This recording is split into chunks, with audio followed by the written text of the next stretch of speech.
Here we are. We're in the Big Hey. Banana. That's what I call New York. Yeah? This is interview 9. No, it might be 10. This might be 10. That would be bad cool if I I was double forget. digits. It's either 9 or 10. I think it might be 9. But if it's 10, I won't insert anything because I don't edit these videos. Please introduce yourself to the audience. What's up? I'm MENA. Nice to meet you, everybody. What bands do you play in? So my main project is an emo band called Trash Rabbit, and that's where I play guitar, I sing, I write music, but I also play with Trophy Wife as their contractor when they need a guitarist half the time. I play with Matilda Marigolds. That's her #1 girl right now, I think. Whiskey Ginger, another awesome band. I'm filling in on guitar for the next couple months with them. I play with Coco Smith on bass. That's You're on bass. Yeah, oh, that's great. yeah. That's good. So I just joined that. That's our first gig to the 4th, I think. Oh wow, okay. And then of April, I know that month now. I got my months confused. And then I play drums in my friend Preston's band for Opal. Nice, that's great. Mm-hmm. So this is a funny interview for me because Trash Rabbit was the first ever actual DIY rock show that I ever saw. Oh my god, I remember you telling me this and I got emotional. Yeah, I saw you guys play at this is Trio Rock Bottom 2021 fall. Do you remember anything? Oh, I remember that show. That show was dope. It was a pretty rockin' show. It really had a good time there. Pretty much everybody that I play music with now was at that show in some way or another. It felt important at the time, and I didn't know why, wild. and now we know why. Yeah. So, you're from New York originally? No. Oh, no? I'm from right outside Boston. Oh, okay. I thought you were from New York for some reason. Well, in that case then, what was it like growing up right outside of Boston as a musician? It's such a, music kind of permeates that city, but not in the way that you'd expect, just because like of all the universities and stuff and the academia that surrounds it. So were you aware as a child of, higher education and music and such? Oh yes, I actually have a lot to say on this. Okay. But, so I grew up right outside Boston, a suburb, and I had a lot of older friends, and a lot of them stayed in school in Boston. So I was put into the DIY scene like pretty young, because Trash Rabbit started in high school. Yeah. So we would like sneak into we would play I'd play with my friend's band, who was at Emerson. I'd play like DIY shows with him, and Trash Rabbit would also like play shows, and then they'd be like, "Wait, are you in high school? Like, get out!" Like shit like that. So yeah, no, like it is really interesting because there is a huge music scene in Boston. And there's a huge DIY scene, but I would say a lot of it has been ruled by like clout and like clickiness and like low key there's been, in my experience, especially when I was younger, it was like a lot of people were just beefing. Yeah. And I saw that in everybody I knew, and so I didn't like that. And when I talk to people now from other scenes, they're like, "Yeah, you guys are from Boston. Rough place to be a band from." And I was like, damn, y'all even know about that. Yeah. But there also, I feel like, was a big shift from because I started going to shows when I was like 12 before I was playing. Wow, Later in high school. Boston DIY. Yeah. Okay. Like Boston Hassle, like OG Heads. And like I think there was a very big shift from when like Instagram and social media became more prominent to like the vibes of shows. This is my experience.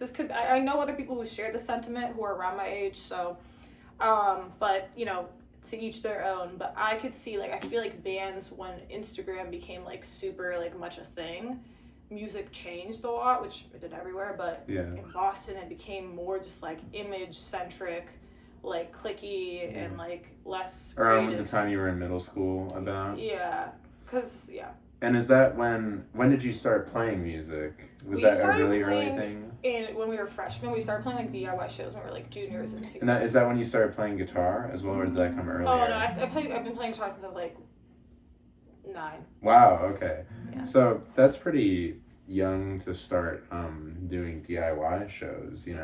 Most of the people that I know either started really young and did cover gigs, QT cover gigs, or started really later and went straight to DIY. But I don't know a ton of people who started younger but then also started playing Boston Hassle shows really young. How do you feel those early DIY experiences informed your musicianship? I think well. I think. I And think also well is like good. your ability to handle stress in a situation. I actually was about to say, I think it really, really shaped me into being able to improvise and like fix things technically on the fly. Really, like it put us all into shape because we DIY, love it, love DIY. Something is always going wrong. Yeah. Fucking outlet explodes, like cable The rips, amp blows out. the fucking PAs. I literally one time we played actually no, this was at Berkeley when the fucking amp went on fire. Oh, you blew up one of the Fender DeVille's in the Berkeley in room. the calf. In the calf. Yeah. Wow. Which is like, come on. That's Berkeley. awesome. I'm tired of that place, but yeah. So like something with you just like playing shows so young. We played really often. You figure out how to solve problems faster. Yeah, that's really interesting because I had like a very rough growth spurt of like playing shows and shit would go wrong and I just wouldn't know what to do. And it took me a while before I was like, oh, you actually have to fix the shit. So it's nice. Like what? Just like, like a guitar string breaking and I would freak out, or like the amp wouldn't work or something like that. And I would just like freak out. But, it's nice meeting musicians who from an early age had that really like the show must go on mentality. So I mentioned before that basement show that we met at, and at the time I think y'all were a trio. Yes. If I'm correct. Okay, yeah. And this band has been around for a very long time, and there's been a lot of stuff that has happened in the band over the course. Is it 8 years now? Oh God. 9 years. Almost a decade. No. We are not. 2017. Damn. 9 years. No, we've been together since junior year of high school. That's when we started. Oh, okay, so 2018. We started writing music when we were juniors in high school. Before that, we were a cover band doing shows at our high school. But so y'all have been playing together for a long time, and a lot of stuff has happened. And I'm curious. I don't know many people who are our age who have done one thing for so long, and I'm curious, how has your relationship with doing this one thing changed over the years? Have you ever felt bad about it? Have you ever felt sad about it? Oh yeah. Trash Rabbit's really funny because we've been together so long and we've been through a lot. Like I'm sure a lot. Like we don't have to delve into that, but a lot more than most bands that I know. So yeah, we started in high school, and then I think. We went to Berkeley together, and like we didn't go to be in Trash Rabbit. We were all just doing separate just to be shit. friends, and you had been doing that before. Yeah, we were like, let's just keep it going since I did music ed, Nick did music ed, Jabron did music therapy, but switched. We all went to Berkeley because it was close. It wasn't to be in Trash Rabbit. We just continued. Yeah. And there was just it really does. It has changed because I think there's two big things. Like one, it's like I don't even know where to start with this.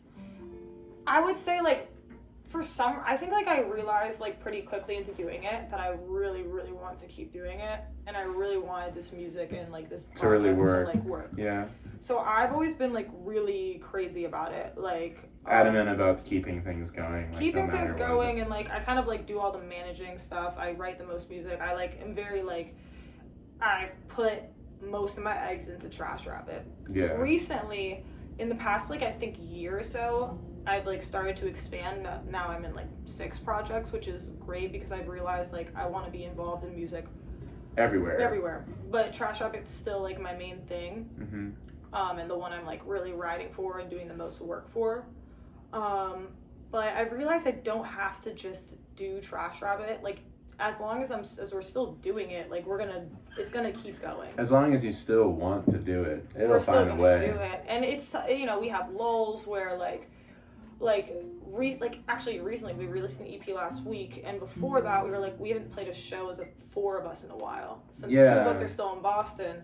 Me and Gia live together, we're roommates, who's the other guitarist, so we were kind of in a lull, but then we played 2 banging shows and then we And listen then to it- and now we're like, we're back, we're so back. That's like, kind of the same feeling I have as well, you know. And you entered that phase of like doing a band which I also will ask about in a minute, but doing a band where members are in different parts of the country, you know, it's an interesting thing because Evan from Ski Club lives in LA, and then Dominic and Simon from Muzak live in Nashville. And at first we were like, oh, like, you know, when they move, like, maybe we won't do it anymore.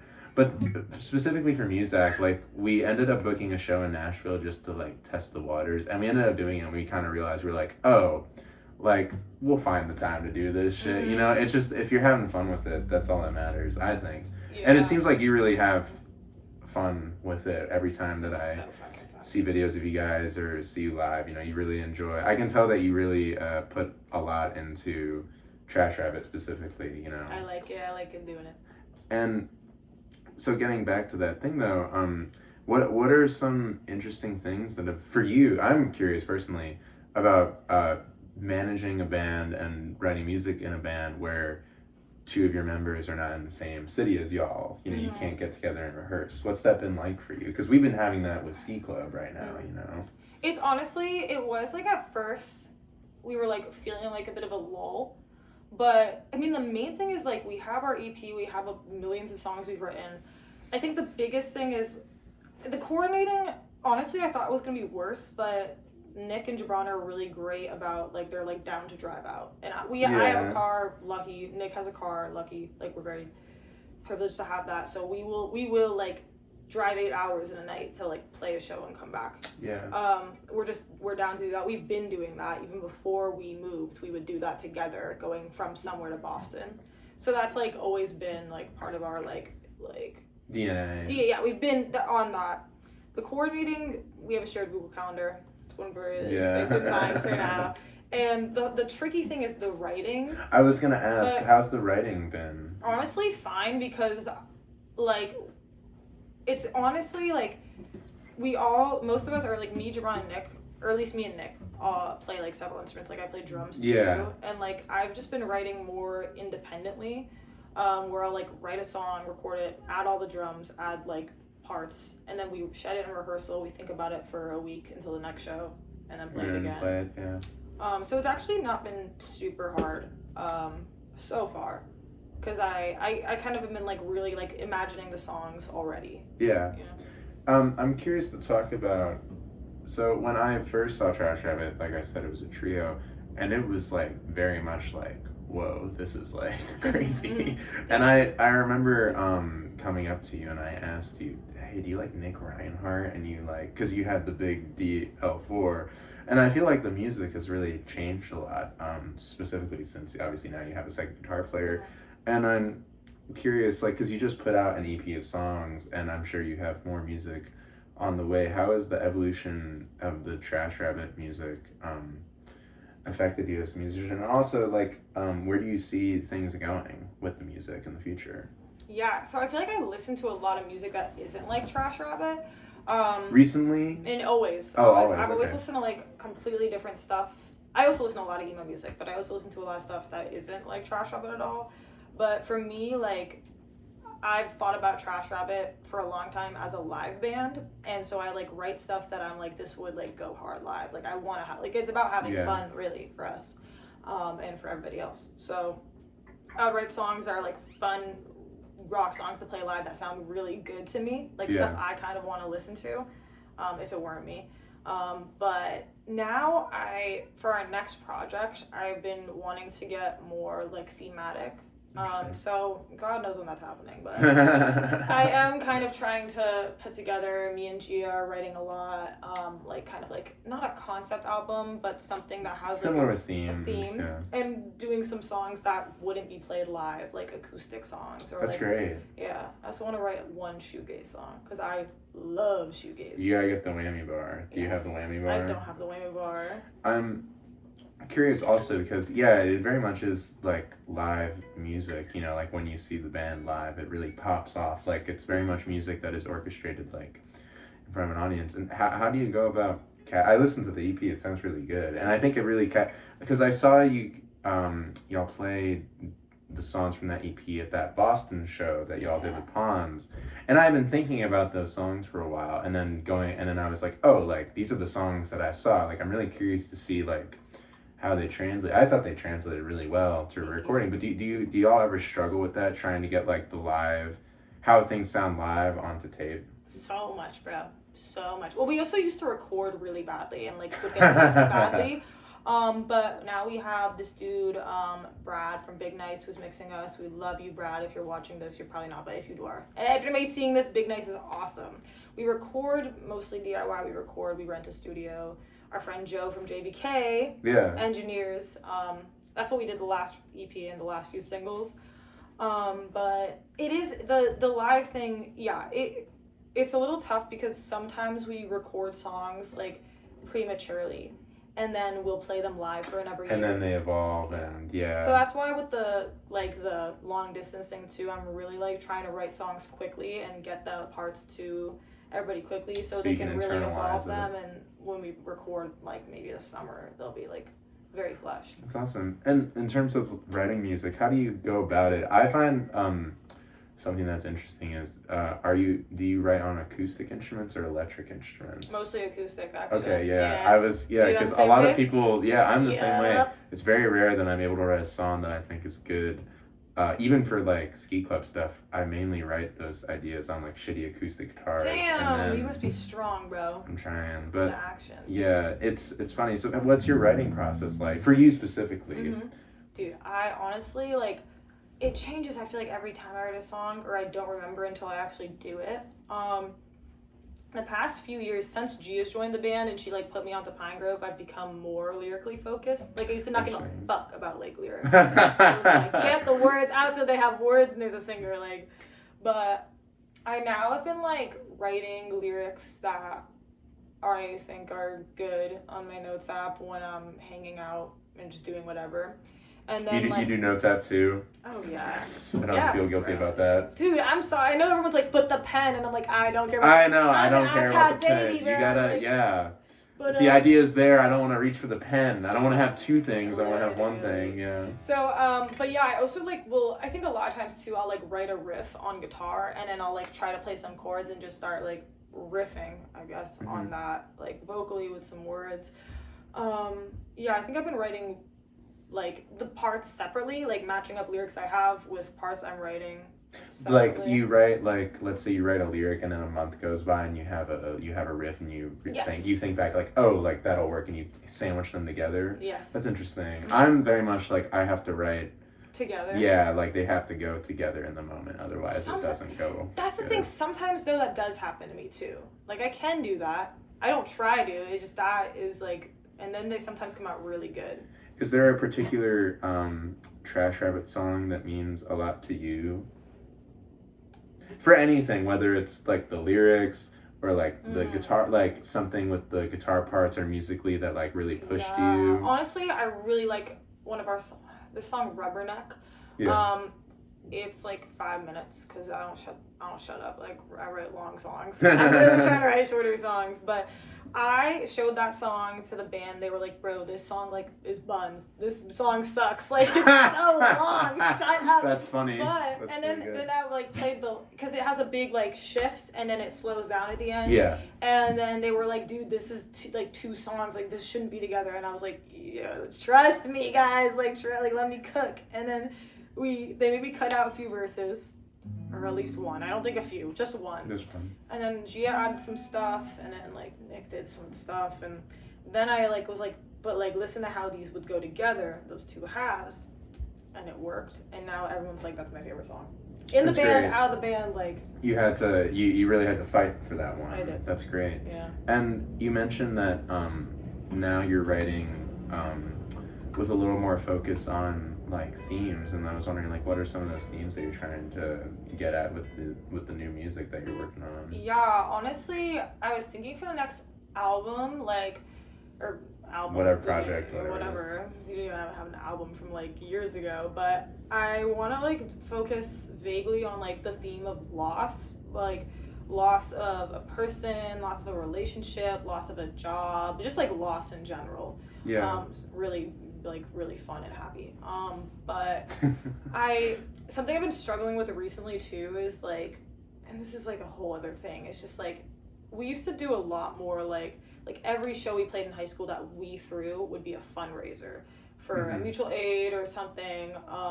There was just more of an overlap between like our music and our shows and just like things that like affected, I don't want to say politics because it sounds cringe, and that's things like, that made a positive change in the world. Yes. And you're trying to get back to that. Yeah, I think being at Berkeley made us like really capitalist, especially because like something that was tough at school was like we'd been together for so long already by the time I was in college, and I'd have friends who like I'm very happy for and love, but like instantly were like on the road like and like doing everything I've been like trying to do, and I'm like, damn, we must like suck if we're not doing this. That's the thing, yeah. Then I realized just no one likes emo music. But yeah, so I'm trying to get back into. I've never really written about like issues that affect a wide range of people, especially because I've seen other people do it in a way that feels really inauthentic, and I'm like cringe. Yeah, I don't want to say it, but it's like it's hard to write. It's hard to write about an experience that maybe you have had, but from a perspective that everybody can get along to. I think that's the hardest thing to do as a songwriter, to write something that's universal. Yeah, I mean, like, I've been, like, because I write about, like, regular gay shit, but then, like, I want to write about, like, how there needs to be, like, working class solidarity, but even just saying that out loud is, like, embarrassing really from hard, me. Like, who the fuck? Like, no one wants to hear that from me. Shut up.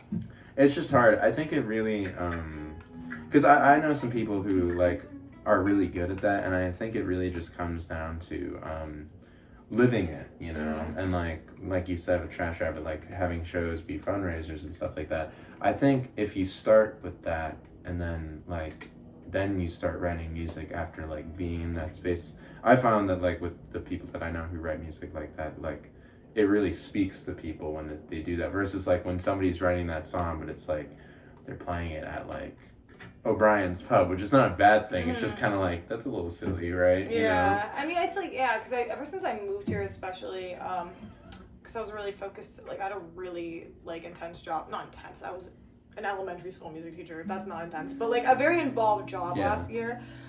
So, like, since I've moved, especially because New York is really, in my perspective, really well organized. I've been trying to get involved with more stuff in that sense, and then but I also do so much music, and the two are very right now parallel, and I think that they probably shouldn't be.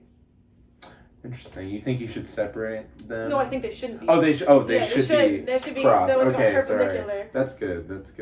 That's great. I guess I'm just trying to think because we've covered a lot of ground here in a short amount of time. Did you ever see yourself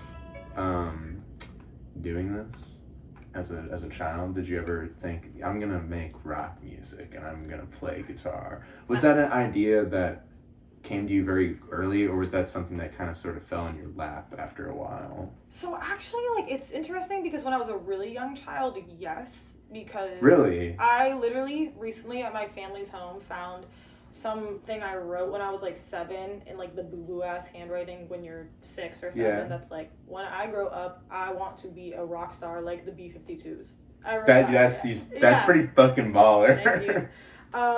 But then as I got older, I was like, nah, like I need to make money, bro. Like I need to like get my bag because I should do that.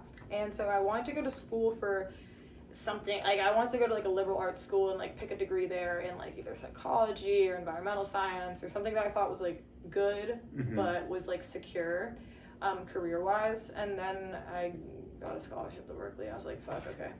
Yeah, the same thing happened to me. I was like, hey, I guess this is what I'm good at. So I chose music ed because I also thought that was like safe, but also because I actually started in music therapy because I was like, this is still like therapy, which is something I was interested in. Yeah. And I think it's like a really like, I think therapy is really important, but then I hated the music therapy program at Berkeley.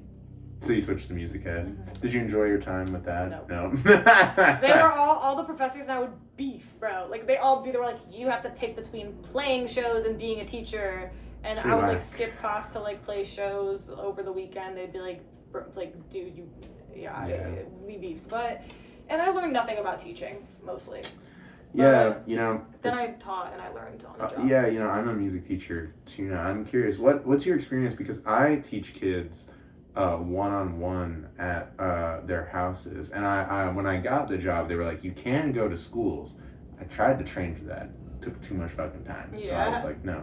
But I'm curious, like, what's it like teaching a group of like 20 kids? Like, that must be insane. Yeah, honestly, it was crazy because I did my internship, and that's where I learned everything. Was just basically being an assistant teacher for a music teacher for 4 months. And then I got a job offer from BPS, Boston Public Schools, straight after, and I was like, I'm not gonna do it. And then they were like, we'll pay you this much, and I was like, I'm gonna do it. You're gonna do it. And it was for a year? You taught for a year? About like from December to June. Oh, okay, cool. But like they didn't have a music teacher before. So you were the first music teacher at the school? Like they had a music teacher, but like she had to leave for treatment the first week of September. So for 4 months they didn't have. They had a regular daily sub letting them do dance battles. That's awesome. So I had to come in and be like, we're doing music class, and they were like, fuck yourself, bro. Like we're not. I remember seeing videos of you like getting the kids to sing along though. Like it seemed like, even though it was tough, it seems like I find that like when you get the moments that click, it really is like yes. Like, yeah, it was awesome. it was really tough. I also had to create the curriculum from scratch because the teacher didn't leave it for me because obviously she was sick. But it was super fun. It was really tough. 20 kids, bro, like especially when they're 4. They're 4. Some of them are 4, and then actually sometimes it's worse though when they're like 11 because then they have an attitude problem. That's true. My students though, some of them. I was so dumb, like, when I was introducing myself the first week. I was like, here's a slideshow about me, because you don't know me. I'm in a band called Trash Rabbit. I forgot they all have fucking telephones now, so they all looked at your music? That's funny. Would they bring it up? They'd comment and be like, Miss Mina, like, on the Instagram post. That's kind of awesome. The YouTube, they're on YouTube. I see y'all. They would bring it up, too. Would you do it again? The teaching job? You would do it again? In, like, 10 years. when I have, like, a wife and a house. That's good. I want to be touring. And That's great. That's great. All right. Well, do you want to just play some music? Yeah. Do you want to do the tune or do you want to improvise something? You want to improvise? I don't really care. I think it'd be kind of funny because I'm basically sight reading this tune. So either way. You want to try it? Let's try it. Let's try it. Okay. You know it better than I do. All right. Yeah. You want to count it off? Yeah. I was doing like 1, 2, 3, 1. Yeah.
I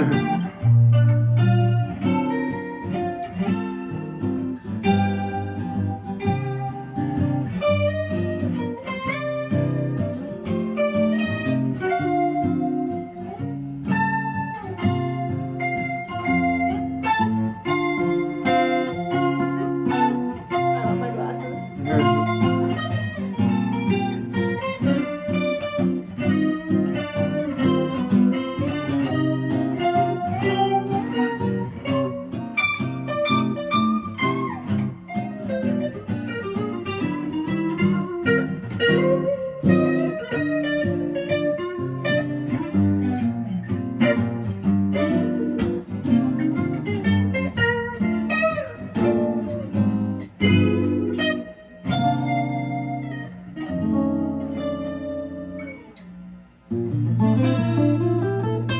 Woo! Thank you so much for doing this. I Thank you, appreciate it. Chase.